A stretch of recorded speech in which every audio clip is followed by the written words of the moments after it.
हुई है, जिस दिए में बाती लगी हुई है, बाती पूरी जल चुकी है, उसकी राख या उसका काला थोड़ा सा भाग दिए के अंदर रखा है और आपने दूसरी बाती रखकर उसको जला दिया, तो वो जलाया गया जो भाग है लक्ष्मी को छीर्ण कर देता। 15 दिन तक व्यापार ठीक नहीं चल सकता। एक बार प्रैक्टिकल करके देखना। दिए के अंदर अगर कोई बाती जल गई, जलने के बाद ठंडी हो गई, ठंडी होकर उसमें राख पड़ी हुई है, या उसके अंदर कोई काला सा आप गोल बत्ती लगाते तो काला का एक भाग काला काला सा जला हुआ उसके अंदर रह जाता है। कई लोगों की आदत रहती है कि अब शाम का टाइम तो है, उसको कौन हटाए, उसी में अपन दूसरी बत्ती रख दो, जला दो, उसी में रखकर दूसरी बत्ती जला दो। भाग उसी में पड़ा हुआ है पुराना, और आपने दूसरी बत्ती अगर रखकर जला दी है, व्यापार होगा, व्यवसाय होगा, या फिर घर में रखा हुआ धन होगा। 15 दिन के लिए वो छिन्न होगा, वो जाएगा। पैसा टिकने वाला नहीं 15 दिन तक, चाहे कुछ भी कर लो, ठीक नहीं चल सकता व्यापार। तुम कितना भी दम लगा लो। कई लोग कहते भी होंगे कि हमारी दुकान तो 8 दिन तो अच्छी चलती, 8 दिन के बाद नए क्या हो जाता है, 15 दिन अच्छी चलती, 15 दिन के बाद नया जाने क्या हो जाता है। तो उसमें गलती ढूंढो कि हम गलती क्या कर रहे हैं। नहीं तो व्यापार तो अच्छा चल रहा है, ग्राहक भी आ रहे हैं, सब कुछ होता है। जब 15 दिन ग्राहक आते हैं तो 15 दिन क्यों नहीं आते, 8 दिन ग्राहक आते हैं तो 8 दिन क्यों नहीं आते। उसके पीछे तुम्हारा कोई कारण होगा। फिर अपनी गलती को ढूंढो कि हमारी गलती क्या हो रही। तो उसमें आपको वर्णन किया था कि भगवान की बेलपत्री, भगवान का प्रसाद अगर पलंग पर रखा है तो दोषपूर्ण है, वो दोषपूर्ण है। बाबा ने पूछ लिया, इंद्र मैंने माला आपको दी थी, वो माला कहाँ है। इंद्र कहते मैंने तो एरावत को दे दी थी। एरावत से पूछा वो कहाँ है, मैंने तो अपनी मस्ती में फेंक दी, पांव के नीचे आ रही। मैं तुझे श्राप देता हूं इंद्र, तो तेरी सत्ता के विमुख होगा। जितना तुझे तेरी सत्ता से प्रेम है इंद्र, तुझे अपना सिंहासन प्रिय है, मैं तुझे श्राप देता हूं कि तेरा वो सिंहासन तेरा छूट जाएगा।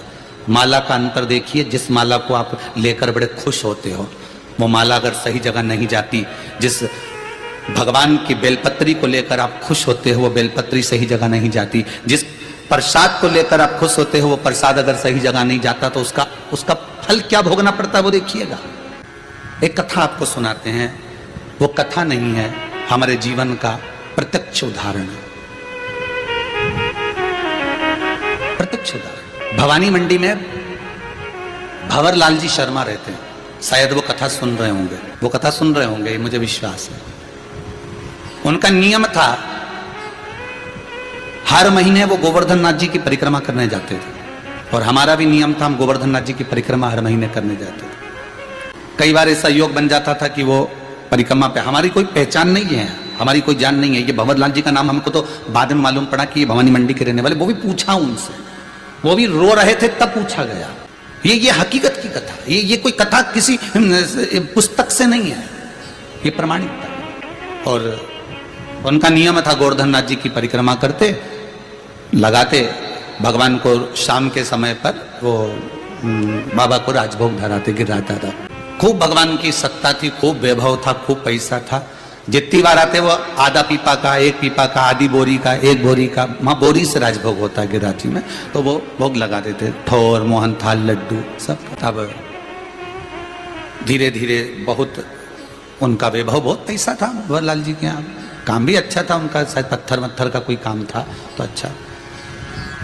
6 महीना 8 महीना लगातार परिक्रमा उन्हें हर महीने करी। हम भी जाते रहे परिक्रमा, हमने भी घनी करी। तो धीरे धीरे व्यापार उनका थोड़ा कम हुआ। जो उनका पत्थर का काम था वो धीरे धीरे एक जगह का कहीं बंद हो गया, दूसरी जगह का भी बंद हो गया, तीसरी जगह का भी बंद हो गया। बड़े दुखी हो गए। पूंछरी के लोटे के पहले मुकुट शिला आती, उस मुकुट शिला पर हम बैठे हुए थे और ये भैया निकल कर जा रहे थे, और आज ये दोनों पति पत्नी की आंख में आंसू भरे हुए थे परिक्रमा करते करते। अब मुख से निकल गया, भैया आप कौन हो, क्यों रो रहे हो, और वो भी गिरिराज दादा की शरण में रो रहे। जब व्यक्ति भगवान की शरण में रहता है, भोलेनाथ की शरण में रहता है, ठाकुर की शरण में रहता है, मेरे कृष्ण की शरण में रहता है, मेरे गोवर्धन नाथ जी की शरण में रहता है, मेरे राम की शरण में रहता है, तो उसकी आंख में तो आंसू आना ही नहीं चाहिए। फिर आप क्यों रो रहे हो। अरे महाराज, धोती तो पहने ही थे हम, तो कहा अरे महाराज, बहुत पहले की बात है, लगभग हो गए होंगे 8-10 साल, आज याद आई है। अरे महाराज बड़े दुखी हैं, क्या हो गया। हर महीने आते हैं, बाबा बहुत सुनता था, खूब वैभव था, परंतु अब कुछ बचा नहीं है। अब तो भगवान को हम भोग भी नहीं लगा पा रहे, वो स्थिति। फिर भी हम लगाते तो हैं, थोड़ा बहुत जो बन जाता था। हमने कहा कुछ नहीं, गिरिराज बाबा से विनती करो, ऐसी दशा क्यों लाकर छोड़ दी? दुख दिया है आपने तो सुख भी तो आप दोगे। आप विनती करो बाबा से कि ऐसा समय क्यों लाए हो, ये समय आखिर किस लिए आया? महाराज विनती तो हम हर बार आते हैं, हर बार करके जाते हैं। पहले परिवार समेत आते थे, अब तो दोनों आ रहे हैं, ठीक है। हाँ, हमने देखा है आपको 2-3 बार, आप 2-4 बार परिक्रमा में दिखे हैं, दूध चढ़ाते, भोग लगाते। पर ये दशा क्यों? चल दिया हमारे साथ में, हम भी साथ में चलते चलते पूंछरी के लोटे के अंदर वाले रास्ते से निकलते निकलते जतिपुरा पहुंच रहे हैं। तो उनसे बात करी, क्या करते हो आप यहाँ आते हो? तो हम बढ़िया सुबह ट्रेन से उतरते हैं, बढ़िया नहा धो के होटल आदि में, और भगवान की परिक्रमा करते हैं। दूध वगैरह चढ़ाना है, पूजन करना है, अर्चना करना है, अंग वस्त्र वगैरह सब पहना के शाम के समय बाबा का कुंभरणा कर दूसरे दिन हम निकल जाते हैं। अच्छा, बस अब इसमें क्या गलती हो रही है ये पता नहीं है।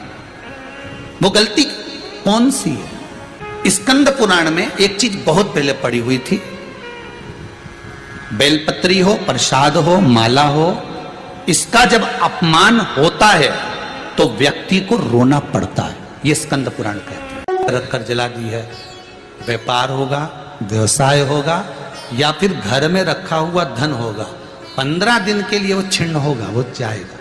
पैसा टिकने वाला नहीं 15 दिन तक, चाहे कुछ भी कर लो। श्री शिवाय नमस्तुभ्यम, हर हर महादेव। दोस्तों, जो कि आपने कथा में अभी सुन लिया है, गुरुजी ने क्या बताया है। गुरुजी ने बताया है कि अगर आप अपने घर की स्थिति सुधारना चाहते हैं, अगर आप चाहते हैं जाने अनजाने में अगर कुछ गलती हो रही है, तो उसकी ना क्षमा याचना मांगकर महादेव को या फिर अपने घर के जो भी देवी देवता हैं उनको क्रम वाइज, मतलब उनको जैसे पूजा पाठ किया जाता है धर्म के अनुसार, उस तरीके से पूजा पाठ कीजिए। अगर आपको नहीं आता है कोई भी चीज़, तो गुरुजी के ऑफिशियल चैनल पर काफ़ी सारी वीडियोस पड़ी हैं, चाहे वो पूजा को लेकर हो, चाहे दिया को जलाने को लेकर हो, चाहे कुछ भी, सब कुछ गुरुजी अपनी कथाओं में बताते हैं। तो उनकी कथाएं ना आप ध्यानपूर्वक सुनिए। और अगर आपको लगता है कि कहीं ऐसा हो रहा है कि आपके घर में लक्ष्मी धन वैभव नहीं आ रहा है, लक्ष्मी नहीं टिक रही है, तो कहीं ना कहीं ये गलती भी हो सकती है कि आप दीपक जब जलाते हो तो दीपक की बत्ती आपने ली और फेंक दी, उसके बाद फिर से वो दीपक यूज़ में ले लिया, आपने अच्छे से उसको धुला नहीं, अच्छे से उसकी कालिक नहीं साफ़ की, तो ये भी कहीं ना कहीं आपकी लक्ष्मी को, आपके घर की लक्ष्मी जो है उसको छीड़ करता है। तो इस बात को हल्के में मत लीजिएगा, बहुत ध्यान से, बहुत अच्छे तरीके से पूजा पाठ कीजिए। अगर नहीं आती है तो वो चीज़ मत कीजिए, लेकिन अगर पूजा पाठ कर रहे हैं तो बहुत ही विधि विधान से कीजिए, क्योंकि ये शास्त्रों में पहले से ही वर्णन है।